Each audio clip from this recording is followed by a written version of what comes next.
발사력 국가자격 3급 제하설마 이론 기출문제 1개 풀기 2부 시작하겠습니다. 뇌병변 장애에서 파킨스병에 대한 설명으로 옳지 않은 것은 1. 나이가 증가할수록 발병 빈도가 높아진다. 2. 병의 특성상 만성, 퇴행성, 진행성을 가진다. 3. 대표적인 근육 퇴행성 질환으로 주요 증상은 근육의 마비이다. 4. 손떨림, 근육강직, 자세 불안정 등의 양상을 보여 떨림마비라는 이름을 붙이면서 알려졌다. 파킨슨병은 잊을만하면 한 번씩 나오는 정도의 빈도를 가지고 있습니다. 그래서 알고 가시면 좋을 것 같고요. 1번, 2번, 4번은 맞는 표현이고요. 3번이 틀렸습니다. 왜냐하면 파킨슨병은 대표적인 신경퇴행성 질환 중에 하나입니다. 그래서 여기서는 근육퇴행성 질환이라고 했기 때문에 옳지 않은 게 되겠고요. 신경퇴행성 질환이란 신경세포들이 어떤 원인에 의해 소멸하게 되어 이로 인해 뇌 기능에 이상을 일으키는 질병을 지칭하는 용어 이렇게 되기 때문에 어쨌든 신경퇴행성 파킨슨병은 신경퇴행성 질환이다. 이거 알고 가시면 좋겠고요. 증상은 마비라고 하기보다는 동작이 느려지는 운동 완서로 느리고 천천히 움직이다 라는 의미다. 이렇게 알고 가시면 좋을 것 같습니다. 57 다음 발달장애에 대한 설명으로 옳은 것은 가 세 분류의 조현병, 정동장애도 포함된다. 나 발달장애는 정신적 장애에 속하고 소 분류로 지적장애와 자폐성 장애가 있다. 다 다운 증후군을 대상으로 승마 강습 시 환축추 불안정의 경우 주의하여 기승시킨다. 라 발달장애는 사회적인 관계, 의사소통, 인지발달의 지원과 이상을 특징으로 한다.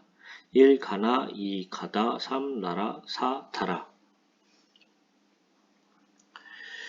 발달장애에 대한 설명이긴 한데 어쨌든 전체적으로 장애에 대한 개념을 좀 아셔야 좀 더 이렇게 장애에 대한 분류를 알아야 풀 수 있는 문제가 아니었나 생각이 됩니다. 가 같은 경우에는 조현병하고 정동장애는 발달장애가 아니라 정신장애에 해당이 됩니다. 조현병과 정동장애는 정신장애에 해당이 되고요. 나 같은 경우에는 발달장애는 정신적 장애에 속하고 맞죠? 소분류로 지적장애와 자폐성 장애가 있다. 맞습니다. 그래서 나가 옳은 것이 되겠고요. 다에 보면은 다운 증후군은 승마 강습을 시킬 수가 있는데 다운 증후군을 대상으로 할 때 환축추 불안정이 있는 환자, 어쨌든 환축추 불안정이 있는 경우 얘는 목뼈의 탈구가 일어나기가 쉽습니다. 그래서 사지마비나 호흡마비가 생길 수 있기 때문에 승마 강습을 시켜서는 안 된다. 그렇기 때문에 환축추 불안의 경우 주의해서 기승시킨다 라는 이 표현은 틀렸다 이렇게 보시면 되겠습니다. 라는 맞는 표현입니다. 발달장애는 사회적인 관계, 의사소통, 인지발달의 지원과 이상을 특징으로 한다. 그래서 맞는 거는 나라기 때문에 답 3번 되겠습니다.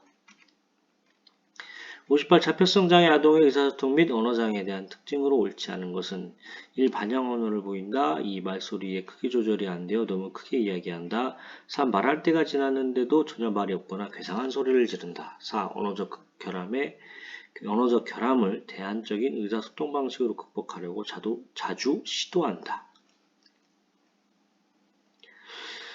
만약에 이제 아이가 말이 느려요. 이런 경우에 부모들이 걱정을 많이 하는데, 그때 이제 어른들이 말을 하는 얘기가 애가 말은 안 하지만 눈짓을 보낸다거나 손짓 발짓을 한다거나 표정으로 자기 의사표현을 한다 하면 문제 없으니까 좀 기다려보라 이런 식의 말씀을 하시는 분들이 많이 있어요. 어르신들이 많이 그러는데 그런 것처럼 언어적 결함을 대안적인 의사소통 방식 말씀드린 손짓, 발짓, 소리, 표정 이런 걸로 시도를 하고 하면은 이제 자폐성 아동이라고 보기는 좀 어렵다. 그래서 답이 4번이다 보시면 되겠습니다.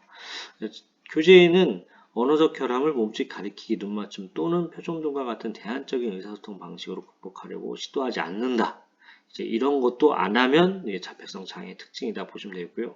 1번, 2번, 3번도 자폐성 장애의 특징 중에 하나이기 때문에 알고 가시면 좋을 것 같습니다. 59. 재활 승마 기승시 금기사항에 해당하는 것은 1. 교정되지 않는 척추, 골반, 하지의 정렬이 있는 경우 2. 활동 시간 후 지속되는 관절에 통증이 있는 경우 3. 말 위에서 자세를 잡는 관절 가동 범위에 제한이 있는 경우 4. 몸통의 안정성이 부족하거나 호흡이 약한 경우.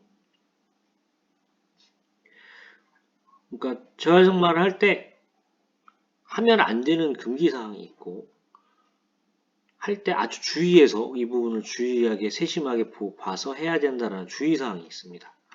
그래서 이거는 주의사항이냐, 기승활동의 주의사항이냐 금기사항이냐 이걸 구분하는 문제였습니다.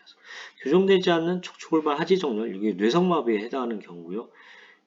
재활승마를 통해서 교정이 필요한 척추나 골반을 하지정렬 하려고 하는데 교정되지 않는다. 이런 경우는 솔직히 재활승마를 하는 것도 어떻게 보면 치료에 올바른 것이 또 아니겠고, 그리고 어떻게 보면은 교정되지 않는 척추나 이런 게 정렬이 올바르지 않은 경우에 오히려 승마를 할 경우에 더 안 좋아질 수가 있기 때문에 금기사항에 해당합니다. 그래서 답이 1번이 됐고요. 2번 같은 경우에는 관절염에 해당하는 설명입니다. 그래서 주의사항. 3번 같은 경우에는 관절 구축증, 관절 뒤틀림이라고도 하는데 이것도 주의사항. 그리고 4번 같은 경우에는 척추 손상에 관한 부분인데 이것도 주의사항이 되겠습니다. 그래서 답은 1번으로 하시면 되겠습니다. 60. 재활승마 강습 시 등자에 대한 설명 중 옳지 않은 것은 1. 안전등자는 강습 시 의무적으로 사용해야 한다. 2. 고무줄 등자는 낙마시 신발을 용이하게 잡아준다.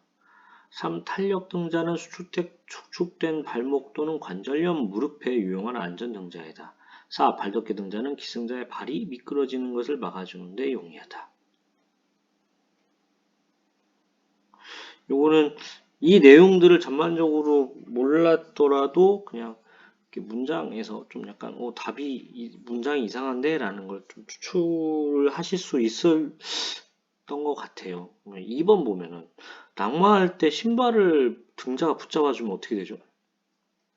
오히려 발목 골절이나 더 심하게 문제가 생길 수도 있잖아요. 그렇게 생각하시면 좀 오히려 쉽게 풀 수 있는 문제가 아니었을까 합니다. 그래서 안정등자, 탄력등자, 발덮개 등자 이거는 맞는 설명입니다. 특히 등자 같은 부분은 그림하고도 같이 나오기 때문에 등자의 그림, 명칭, 그리고 기능 이런 것들을 복합적으로 알아두시면 도움이 될 것 같고요.